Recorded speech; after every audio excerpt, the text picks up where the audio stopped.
साल 1892।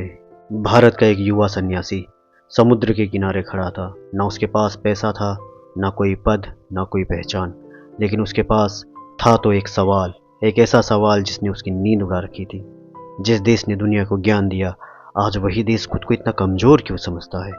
उसने पूरा भारत देख रखा था, भूख देखी थी, गरीबी देखी थी, टूटे हुए सपने देखे थे, लेकिन एक चीज़ ने उसे सबसे ज़्यादा हिला दिया था। वो गरीबी नहीं, वो लोगों का खुद पर से विश्वास खो देना था। तभी उसकी नज़र समुद्र के बीच खड़ी एक चट्टान पर पड़ी। वो वहां जाना चाहता था, लेकिन उसके पास नाव का किराया तक नहीं था। अब उसके सामने दो रास्ते थे, पहला वापस लौट जाना, दूसरा लहरों से लड़कर उस चट्टान तक पहुंचना। उसने दूसरा रास्ता चुना और समुद्र में छलांग लगा दी।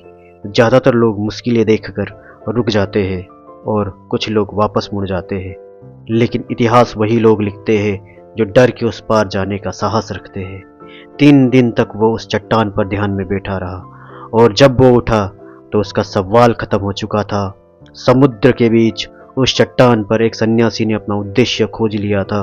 उसे समझ आ गया था कि भारत की सबसे बड़ी समस्या गरीबी नहीं, भारत की सबसे बड़ी समस्या यह है कि लोग अपनी शक्ति भूल चुके हैं।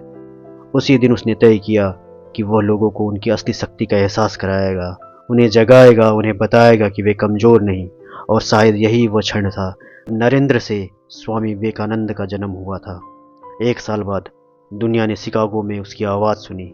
लेकिन सच तो यह है, इतिहास शिकागो में नहीं बना था।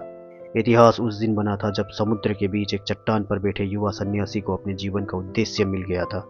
याद रखिए, जिंदगी बदलने वाला क्षण वो नहीं होता जब दुनिया आपको पहचानती है। जिंदगी बदलने वाला क्षण वो होता है जब आप खुद अपनी शक्ति पहचान लेते हैं।